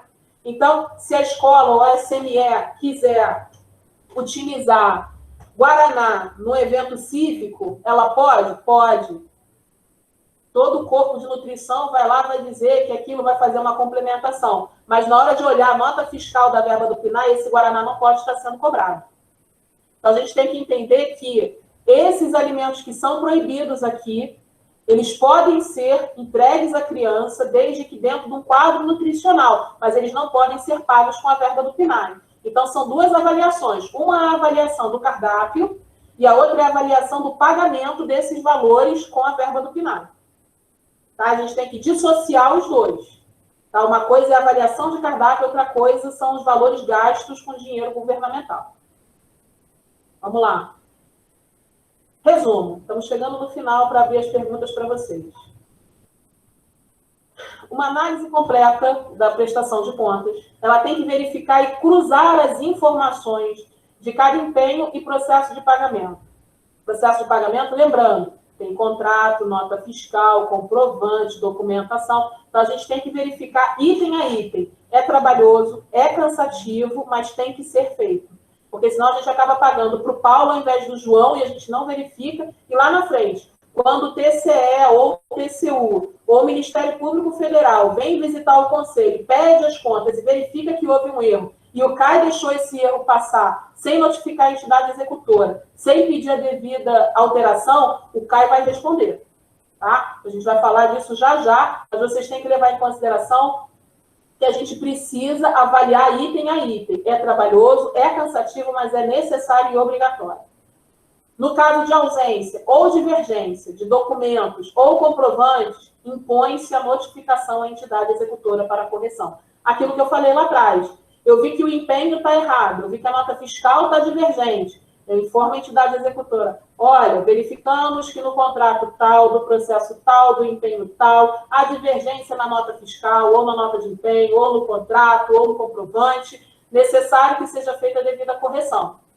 Notifiquei, não fez? Faça a segunda notificação. Não fez? Faça a terceira notificação. A partir da terceira notificação, vocês vão definir, através do Conselho, se vai para o Ministério Público, se notifica o FNDE, o que vocês vão fazer. Aí é uma deliberação do próprio Conselho. Mas antes de tomar as atitudes mais gravosas, é obrigação do Conselho notificar a entidade executora sobre as incorreções e inconsistências que foram verificadas. E no caso de pagamento em duplicidade, ou triplicidade, ou erro, ou devolução, né? Usei mais de 30% da verba. E aí, porque eu usei mais de 30% da verba, eu tenho que devolver. Como é que eu faço essa devolução? A devolução é feita a partir da data do desembolso e corrigida de acordo com a Selic. O que significa? Se eu usei mais do que 30% da verba no dia 15 de junho e estou devolvendo ela no dia 20 de agosto, eu vou ter que fazer essa correção do dia 15 de junho ao dia 20 de agosto, do valor que foi feito a maior para aplicação. Poxa, mas eu sou conselheira. Como é que eu vou saber qual é o valor da taxa da Selic? Muito bem. Depois eu vou colocar aqui no grupo o link. Tem a calculadora do cidadão. A calculadora do cidadão é uma calculadora que foi criada pelo Banco Central, né, do país, onde ele faz essas correções de forma gratuita. Ele corrige Selic, poupança, IGPM, qualquer índice. Eu utilizo muito no âmbito do direito e facilita muito porque ele é incontestável, porque é feito do próprio Banco Central, então não cabe discussão. Então, calculadora do cidadão é tudo de bom nessa vida, vocês vão aprender a usar, é extremamente simples, fácil, é intuitivo e é gratuito. E está à disposição de todos nós. A compra de alimentos que é feita em desacordo com a resolução vigente, né? Então a gente agora está vigiando a resolução 6 de 2020. A compra de alimentos feita em desacordo com a resolução vigente deve ser somada e os seus valores restituídos à aplicação, corrigidas a partir da data do desembolso, de acordo com a Selic. Comprei R$20 de Guaraná. Comprei R$20 de Guaraná lá na frente, né, no dia 1º de outubro, para entregar para as crianças. Estou devolvendo agora no dia 14 de novembro. Novamente, Banco Central do Brasil, calculadora do cidadão, entrei lá, joguei qual é o valor. Está corrigido, deu R$22,50. Ok. A Secretaria de Educação tem que entrar lá e pagar R$22,50. Ok? Vamos lá. A avaliação da compra de gêneros, como mel e sucos, BLX, etc., deve ser objeto de deliberação pelo Conselho, observada sua implementação no cardápio. Por que eu coloquei esse ponto? Vamos lá. A gente teve alguns questionamentos aqui no CAI, a gente teve acompanhamento do COSAN, do próprio SECANI e do FNDE. O mel aqui em Teresópolis tem uma grande produção. Então, aqui a SNE estava fazendo aquisição de mel para poder entregar às crianças. Mas esse mel, ele não vinha no cardápio, ele vinha como sobremesa. Então, ele não era uma complementação nutricional de cardápio, porque o cardápio já estava fechado. Então, se ele vinha como sobremesa, ele entrou naqueles 30% da resolução 26, que é daqueles alimentos restritos. Se ele vier como complementação nutricional, bom, então ele vem como complementação nutricional, ele não entra nos 30%, porque ele entra no cardápio. Então, o que vai avaliar se o mel vai entrar como alimento restrito ou alimento normal? A utilização dele no cardápio. E como é que vocês vão avaliar isso? O conselho tem que deliberar. Tem que avaliar, tem que deliberar, tem que questionar. E uma vez feito isso, vocês vão determinar como é que vocês vão fazer essa colocação do mel. Outra coisa, os sucos. Lembra que na resolução anterior, deixa eu voltar aqui, ele diz aqui, ó, é restrita, não, aqui sim, é vedada, ou seja, proibida, a aquisição de bebidas com baixo valor nutricional. E aí ele exemplifica, tais como refrigerantes, refrescos artificiais, entre outros. O Bela e Chia e os outros refrescos que são feitos com adição de água nas escolas, ele tem valor nutricional 0 quando você compara no copinho de 200 ml. E aí a gente fez esse questionamento, e aí por ele ter valor 0, em tese seria um alimento vedado. A gente questionou o COSAN lá no FNDE, questionamos também, junto com o SECANI, a gente questionou ao FNDE, questionamos a própria equipe de nutrição, e até o presente momento a gente não teve retorno. O COSAN diz que a nutrição tinha que dar essa informação, a nutrição não soube dar essa informação, eles jogaram de novo para o COSAN, e já tem 12 meses ou mais, foi em outubro do ano passado. Desde outubro do ano passado, o COSAN não dá essa resposta para a gente. Então, a gente fez uma aprovação, a gente não fez uma aprovação total das contas, a gente fez uma aprovação com ressalvas, informando que até o presente momento o COSAN não deu resposta. De outra forma, o que a gente fez? Entramos em contato com a SME, discutimos com ele a questão, e desde que essa questão veio a ponto, né, a gente começou a discutir o valor nutricional dessas bebidas para as crianças e a utilização com a verba do PNAE, a Secretaria de Educação de Teresópolis determinou que não iria mais fazer o pagamento com a verba do PNAE desse tipo de bebida. Então, pelo sim, pelo não, eles pararam de comprar. Por quê? Porque se o COSAN amanhã ou depois, Deus sabe quando, responder a gente, dizer que essas bebidas não têm valor nutricional e são proibidas, a gente vai somar o valor, que já chegou hoje a R$6.000, só do ano passado, eles vão ter que fazer a correção e restituir isso para a verba do PNAE. Mas isso também tem que ser objeto de deliberação pelo Conselho. Se o Conselho entender que dentro do cardápio está ok, perfeito, não precisa se preocupar. Mas essa é uma deliberação do Conselho. Tá? Aqui o Conselho de Teresópolis deliberou dessa forma. A gente fez uma prestação de contas com ressalva, exatamente porque a gente entende que essa bebida não tem valor nutricional. A gente pesquisou na internet, pesquisou com outros nutricionistas, e realmente quando a bebida adicionada de água e açúcar vai para o copo da criança, só tem carboidrato, não tem nenhum valor nutricional que possa agregar a criança. Então, aqui a gente determinou que seria feito dessa forma. Quer dizer que todo mundo pode fazer igual? Quer dizer que vocês podem continuar do jeito que está? Também quer. Vocês têm que deliberar, enquanto conselho, quais são as atitudes que vocês vão tomar em relação a isso. Ok? Então, vamos lá. A avaliação da compra de gêneros de mel e suco deve ser objeto da deliberação pelo conselho, observadas a implementação do cardápio, como eu já falei, se como sobremesa ou complementação nutricional. Vamos lá para a próxima. Inicialmente, deve-se ter em mente que a responsabilidade civil e criminal do Conselho no uso das suas atribuições, quando no uso das verbas públicas, é objetiva e direta. O conselheiro responde pela sua atuação. O que quer dizer isso, gente? Presta atenção. Nós, enquanto conselheiros, nós somos uma continuidade do Ministério Público e do TCU na avaliação das verbas. Nós temos o controle social. O controle social, entre outras coisas, é o monitoramento e a fiscalização dessas verbas. Nós não somos funcionários públicos, mas quando nós estamos na cadeira do Conselho, nós nos equiparamos a funcionários públicos, né, lá pelo 8.112. Então, nós estamos funcionários públicos quando somos do Conselho. Como funcionários públicos, nós temos a responsabilidade com as verbas federais. Ou seja, se a gente verificou que Paulo vendeu o chuchu, mas se pagou para o João e a gente não notificou, a gente responde pelo crime de peculato junto com a entidade executora, porque a gente encobriu um crime. Se a gente sabe que o Pedro disse que tem 50 quilos de chuchu e comprou de outro município para vender para a gente está sendo conivente com o crime, a gente está sendo cúmplice de um crime. Nesse caso, é uma declaração falsa. Utilizar declaração falsa para obter vantagem é crime. Então, a gente tem que lembrar que nós, enquanto conselheiros, nós não estamos só ali para verificar cardápios, não estamos só ali para poder verificar a regularidade das instalações das escolas, nós não estamos ali apenas para emitir ofícios e verificar contas.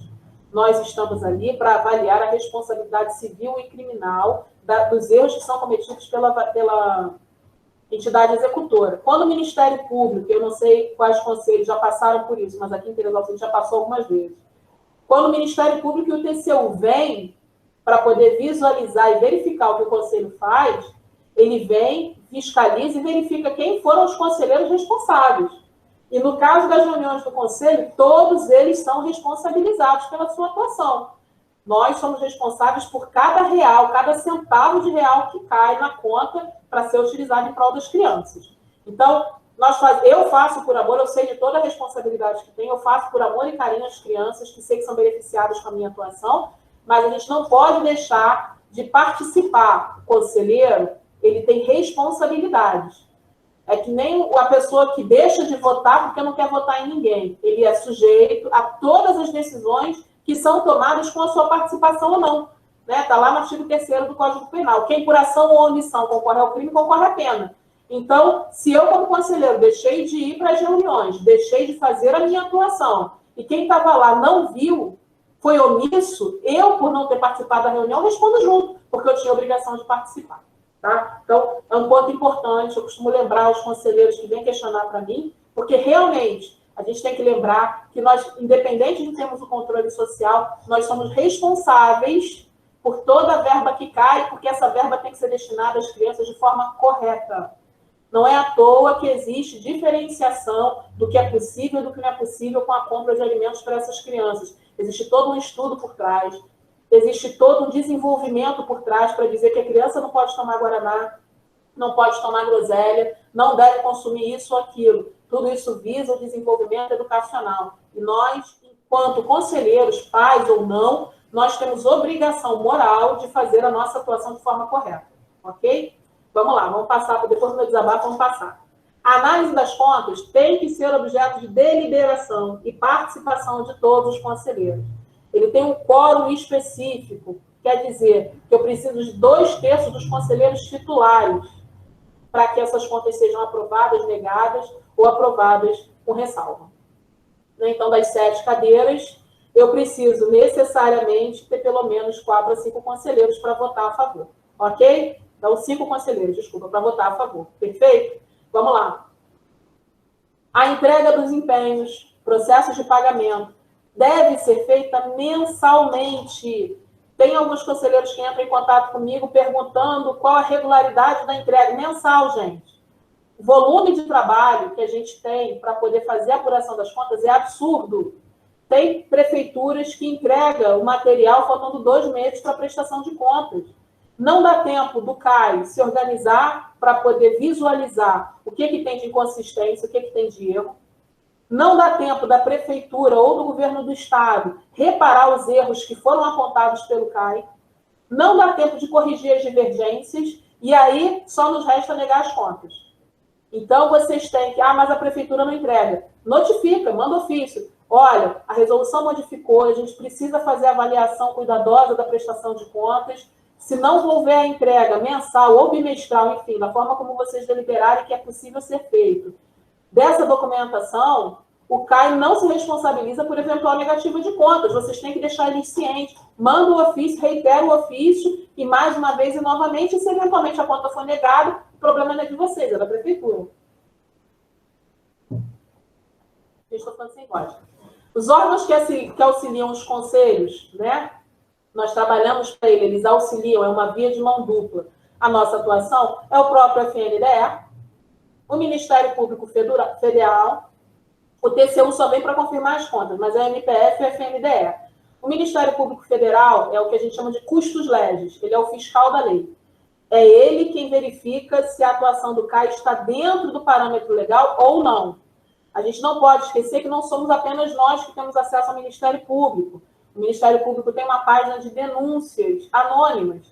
Às vezes, as denúncias não passam nem pelo CAI, vão direto para o Ministério Público Federal, e ele intima o CAI para responder aquelas perguntas, intima conselheiro, intima presidente para comparecer no Ministério Público Federal para prestar os esclarecimentos. Isso já aconteceu várias vezes e vai continuar acontecendo. As pessoas têm dúvidas, as pessoas questionam a regularidade das coisas e notificam o Ministério Público Federal, né? Infelizmente ou felizmente, a gente tem que lembrar que muitas das pessoas não sabem que existe esse caminho, mas os poucos que sabem utilizam. Isso quando não fazem a denúncia dentro do próprio FNDE e ele notifica os conselhos para resolver a situação, ok?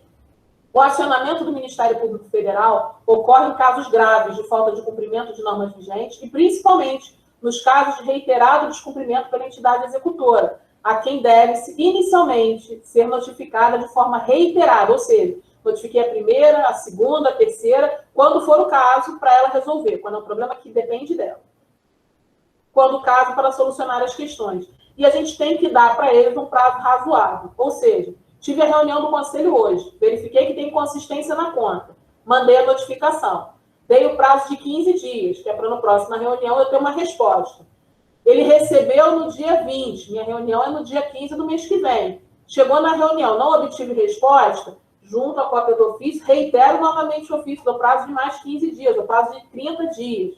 Enfim, e aí vai depender de vocês. Aqui, por exemplo, quando a gente vê alguma irregularidade nas visitas, a gente dá à secretaria o prazo de 60 dias, podendo ser prorrogado para corrigir, dependendo do tipo de inconsistência que a gente verifica. Se for uma consistência estrutural, ou se for só a compra de alguns utensílios, a gente delibera o prazo para que a entidade executora possa cumprir com essa correção das irregularidades e inconsistências encontradas. Então, sempre o conselho delibera, tá? Não é uma coisa fechada, vocês vão considerar ponto a ponto. Um outro ponto que deve ser observado de análise é o relatório de visitas às escolas. Os pontos de avaliação vão passar pela organização física do refeitório, as instalações físicas, utensílios, armazenamento de insumos e alimentos, a fiscalização da aceitação da alimentação, bem como da parte administrativa, né? Ou seja, o romaneio, o recebimento dos alimentos, os alunos que se alimentam, qual o quantitativo do total das crianças que se alimentam, os programas federais dos quais a escola vai participar, a alimentação diferenciada para alunos com restrições alimentares, eventuais ofícios que a própria escola encaminhou anteriormente para a SME, para correção que não foram corrigidos, a gente tira a cópia, na hora de encaminhar o relatório para a SME, a gente junta essa documentação toda. Aqui no CAI de Teresópolis, por exemplo, a gente costuma escanear tudo, né? Essa documentação administrativa toda. Os ofícios que foram encaminhados para a SME anteriormente para problemas como limpeza de caixa d'água, caixa de gordura, conserto de quintal, enfim. A gente escaneia tudo isso, a gente tira a cópia das crianças que são intolerantes e que têm alimentação diferenciada, a gente tira a cópia de toda a documentação do romaneio, anexa tudo no relatório e encaminha para a SME com os nossos apontamentos, de acordo com as irregularidades que são encontradas lá naquele livrinho do CAI, que o FNDE encaminha para a gente, um quadrinho com irregularidades. A gente prepara aquele quadrinho, anexa ao relatório e encaminha para a SME, dando prazo para eles, dependendo da quantidade de irregularidades, dando prazo para eles para consertarem as irregularidades. E aí a gente retorna à escola para visualizar.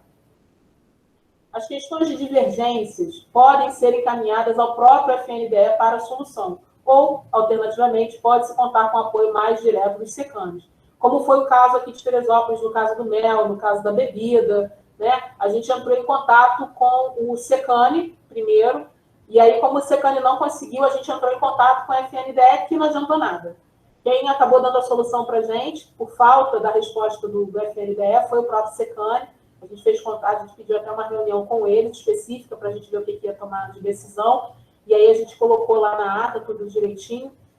Mas os Secanes normalmente estão aqui para dar suporte e apoio para os CAIs, porque é uma gama absurda de coisas que a gente tem para fazer e não dá para fazer sozinho. Então, a gente sempre pode contar com o apoio deles, com o apoio do próprio FNDE, para esse tipo de solução dessas questões que causam dúvidas na gente. Até mesmo a questão de ofício, de posicionamento em relação à SME, daquilo que deve ser feito quando você verifica algumas irregularidades.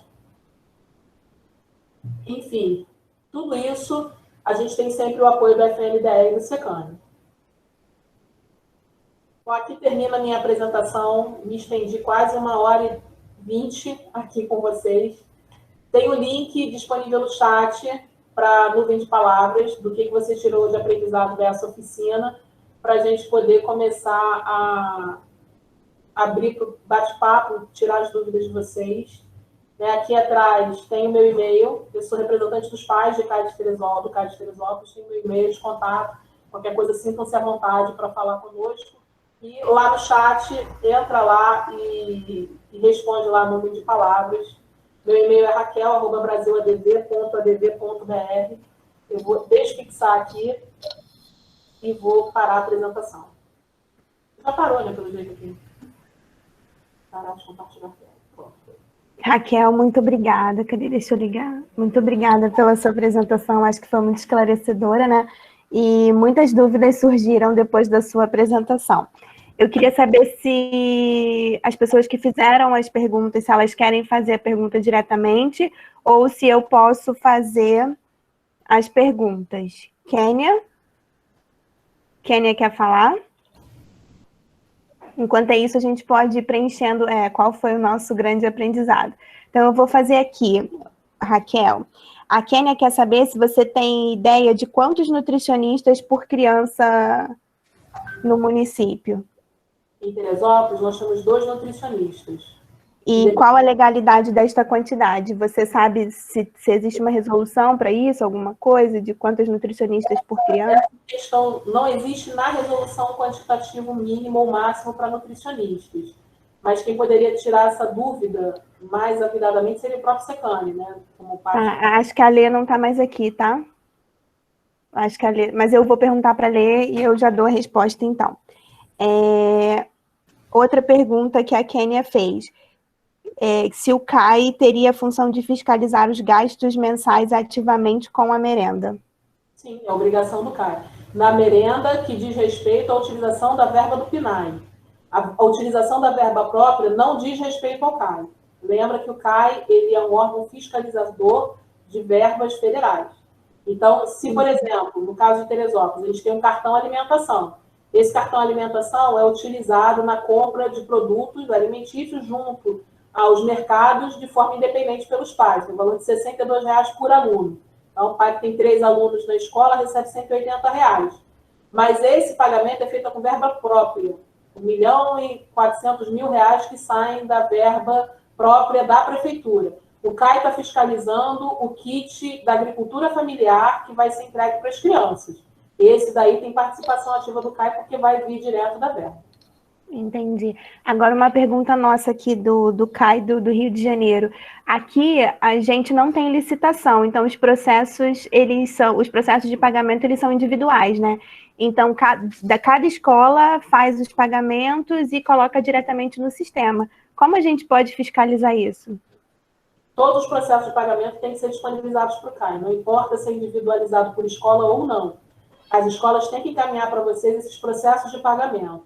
O fato de não haver licitação, né, de ser por chamada pública ou qualquer coisa do gênero, primeiro tem que verificar a legalidade. Nessa documentação que depois eu vou disponibilizar para vocês, eu acho que eu já até disponibilizei no grupo do Secane, eu acho que eu mandei pelo WhatsApp ontem. Depois você me manda. Nessa documentação tem ali os tipos de contratação com os órgãos públicos que pode ser feito.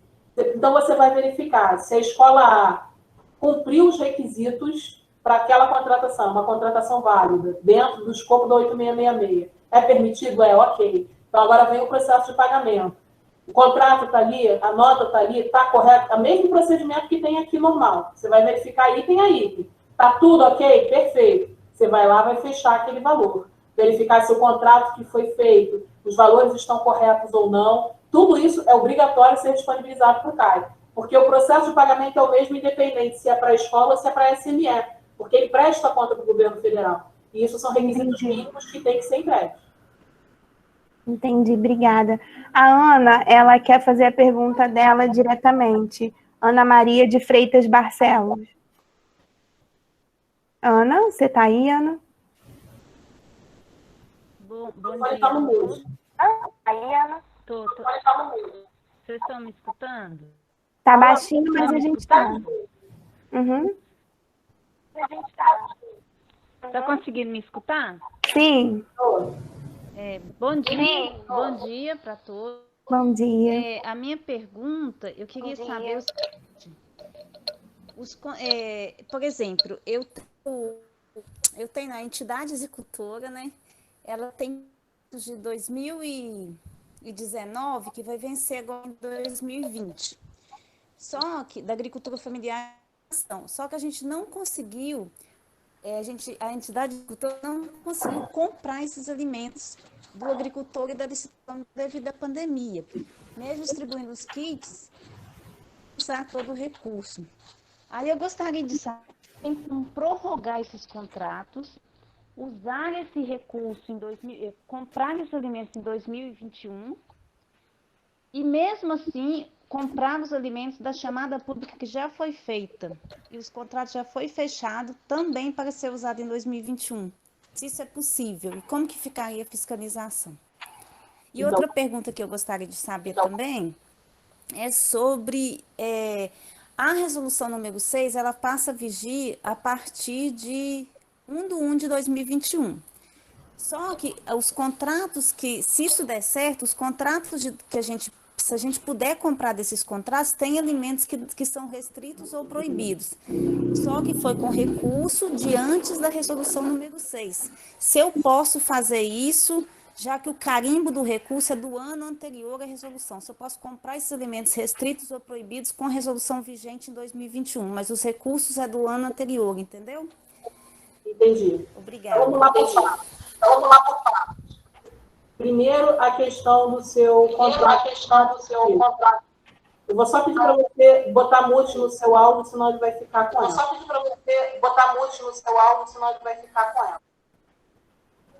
Obrigada. Vamos lá. Os contratos antigos. No caso dos contratos antigos, a resolução número 2 e a número 4 permite a prorrogação. Independente disso, a 8666 permite a prorrogação do contrato em casos de necessidade. Lembra que eu falei lá no início dos contratos aditivos? Eu posso ampliar o prazo do contrato de acordo com a necessidade e interesse da administração pública? Se aplica da mesma forma, independente das resoluções que foram editadas durante esse período de pandemia, ok?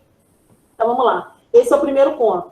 Posso dizer que essa contratação que foi feita agora no início de 2020 seja esticada até 2021 por conta da pandemia? Posso. Mas o prefeito ou o governador tem que justificar. A gente não pode esquecer que todos os atos da administração pública, eles são vinculados e eles são discricionários. Ou seja, eu tenho que explicar o motivo pelo qual eu estou fazendo esse aditamento e essa ampliação de prazo. A gente está falando de direito administrativo. Então, é permitido. Não há ilegalidade desde que haja justificativa e um real motivo. Primeiro ponto. Então, pode. Segundo, eu vou fazer o pagamento dessa alimentação que vai ser entregue na vigência da nova lei. Aplica-se a nova lei. Existe uma coisa chamada tempo em direito, né? O direito, ele marca o tempo. O tempo rege o ato, né? Tempus regit atum, está lá no artigo 5º da Constituição. O que ele quer dizer? Eu recebi o dinheiro lá atrás, mas eu vou usar ele agora, em 2021. Quando eu for usar esse dinheiro, se essa alimentação for entregue quando da implementação da nova lei, aplica-se a nova lei. Se ela for utilizada lá atrás, durante o período em que vigia a lei anterior, então ela vai ser utilizada de acordo com a vigência da lei anterior. Né? A lei, ela está presa ao tempo. Tá? Então, o tempo rege o ato. Se eu recebo as verbas com a implementação da resolução 26, ou da resolução 2 ou 4, né? Dentro desse período, então eu estou amparada por essa legislação. Agora, se a alimentação é entregue com a nova legislação da resolução número 6, implementa-se a resolução número 6. Então, se vocês compraram alimentos processados ou ultraprocessados que são proibidos ou são restritos, vai ter que ser implementada a resolução número 6. Não dá para fazer de forma diferente. Qualquer coisa diferente disso, vocês estão agindo de forma contrária à legislação. Espero que eu tenha conseguido explicar direitinho essa questão do tempo e do direito. Ana, Não, foi ótimo, porque a gente já estava com... A entidade executora já estava com o pensamento de comprar esses alimentos restritos, porque era recurso antigo. Então, dessa forma que você falou, não pode ser feito, porque o tempo... Como é que é? O tempo rege o ato. O tempo rege o ato. Então, está errado. Não seria... Pelo que você falou, isso não pode acontecer, porque o tempo rege o recurso seja antigo, eu não posso fazer isso. Exatamente. Pode fazer isso. Exatamente. Obrigada, viu? Nada. em relação às nutricionistas, eu vou pedir para a Renata colocar aqui a resolução que tem, para vocês darem uma olhadinha. Acho que foi a Kênia, né, que fez a pergunta. Aí a Renata vai postar aqui direitinho. Mais alguém tem alguma pergunta? Mais alguém quer fazer alguma pergunta? Eu gostaria de fazer uma pergunta. Então vai, Simone. Raquel, tudo bem? É a Simone falando. Tudo Raquel, a gente deparou com uma situação recentemente, e aí você, como advogada, eu gostaria que você orientasse. Nós nos deparamos com agricultores que foram obrigados a assinar um termo aditivo para prorrogar a entrega dos gêneros alimentícios, né? E aí fomos questionadas, né, se isso era legal, né, visto que os agricultores não tinham interesse. E, na verdade, a entidade executora, ela usou o argumento, né, da pandemia, dizendo que os agricultores, no caso, teriam que assinar esse termo aditivo, prorrogando, visto que a entidade executora não tinha como adquirir neste momento. Isso é legal? Então, como eu falei lá na frente, tem que ver o que o contrato anterior previa, quais são as cláusulas que permitem a rescisão contratual. Normalmente, o Código Civil determina que, em caso de caso fortuito ou força maior, você pode fazer rescisão do contrato sem ônus para as partes, sem a obrigatoriedade de fazer o pagamento no caso de rescisão. Sem ver o contrato, Simone, eu não tenho como te dizer. Aqui em Teresópolis, todo contrato prevê o tipo de rescisão, eventual penalidade. O que o agricultor pode fazer é juntar com os agricultores que foram penalizados ou com a cooperativa e entrar com uma ação direta na vara de fazenda pública pedindo a rescisão desse contrato, justificando o motivo pelo qual foi feito. Foi feito sob coação ou forte ameaça, né, e isso é motivo para rescisão contratual, e explicar os demais motivos pelos quais não há interesse dele. É claro que a administração pública pode, a qualquer momento, alterar o contrato. A 8.112 permite. Entretanto, é necessário que haja uma justificativa e que isso não acarrete para a outra parte um prejuízo muito grande. Quando acarreta, ele pode se valer da justiça para poder fazer a quebra de contrato, principalmente o agricultor. Porque uma coisa é o chuchu em janeiro a, sei lá, R$5, R$2 o quilo. Outra coisa é o chuchu na época de estiagem em outubro, que não tem água suficiente, ele vem a R$4, R$5. Então, assim, ele tem que justificar, ainda mais por ser agricultura sazonal, existe toda uma justificativa que pode embasar o pedido dele. Então, eles têm que se reunir, esses agricultores, justificando que houve uma pressão para fazer essa renovação contratual, solicitando essa rescisão junto à vara de fazenda pública. Obrigada, Raquel. Mais alguém quer fazer? A Ana quer fazer outra pergunta. Pode falar, Ana. Pode falar, Ana. Novamente, a minha outra pergunta é o seguinte. 30% da 2019 não conseguiu se usar. Só que o preço é muito atrasado. Por exemplo, a entidade executora carne e o preço está muito defasado, carne e acuda. Aí, quando a empresa não quer entregar, como que a gente faz essa empresa cumprir com esse contrato ou abrir para reequilíbrio desse preço? É obrigada? Como que a gente faz isso? Então, vamos lá. Você, quando faz um contrato com a administração pública, chama risco do negócio. Você assume o risco da sua contratação. Ou seja, quando eu fecho um contrato de parceria com uma empresa, sem ser administração pública, onde eu digo que ao longo de um ano eu vou fornecer determinados equipamentos de instalação ou determinados serviços. Por algum motivo, ao longo desse ano, o meu contrato é de 12 meses, mas ao longo desse ano há um deságio e esse valor da minha contratação aumenta absurdamente. Eu tenho duas possibilidades. Ou eu vou arcar com ônus, porque é o risco do negócio, eu me obriguei a fazer esse contrato, fiz ele porque eu quis fazer, não fui obrigada a fazê-lo, ou eu posso tentar, com o meu contratante, fazer essa atualização de preços. No caso da licitação, você tem que passar pelo crivo do TCE, ou do TCU, dependendo do tipo de escola. Você não pode simplesmente fazer uma alteração, porque existe toda uma implementação e uma dotação orçamentária prévia para pagamento daquilo. Você não pode simplesmente fazer essa alteração. É claro que o valor da carne ele saiu de 20 para 40 reais agora no final do ano por causa da pandemia. A gente entende isso. Mas a empresa não pode se negar, tendo esses insumos na sua prateleira, ela não pode se negar a fazer a entrega. Senão a administração pública pode sim executar o contrato e penalizá-la pela falta de cumprimento.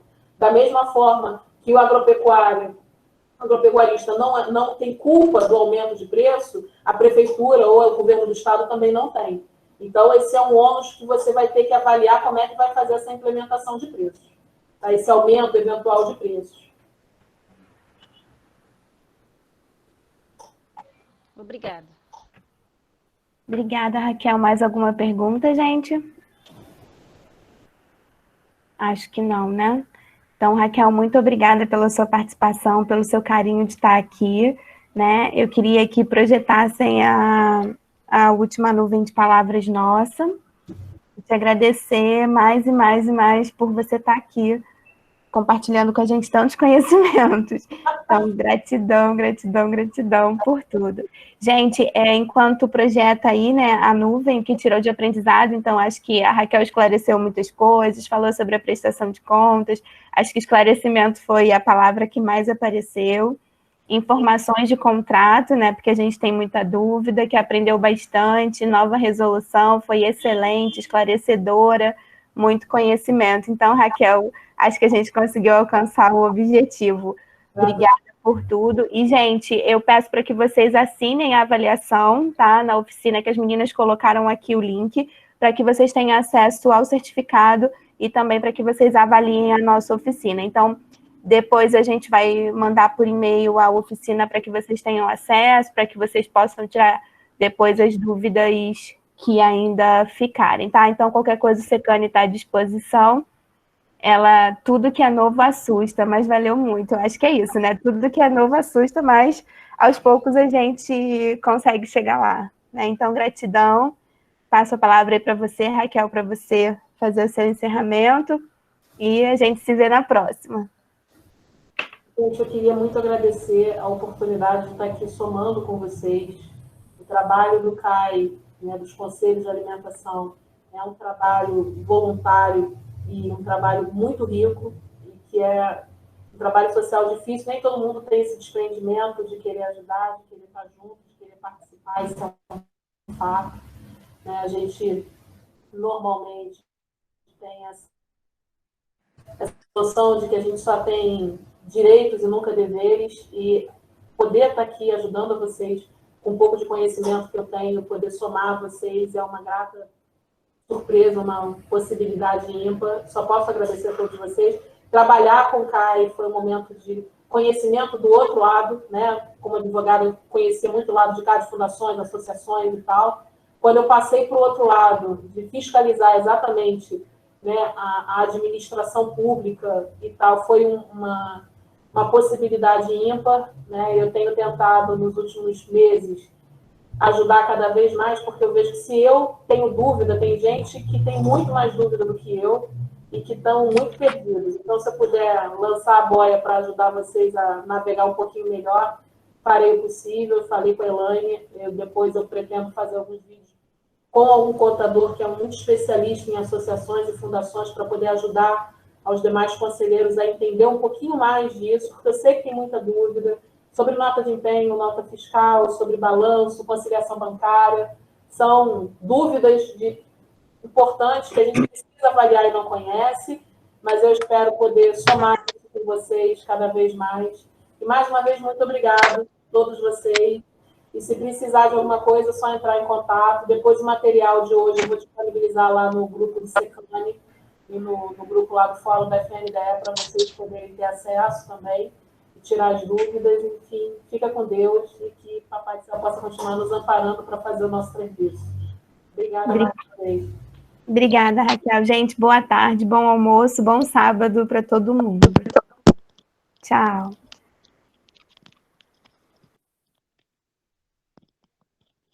Tchau, tchau. Boa tarde a todos.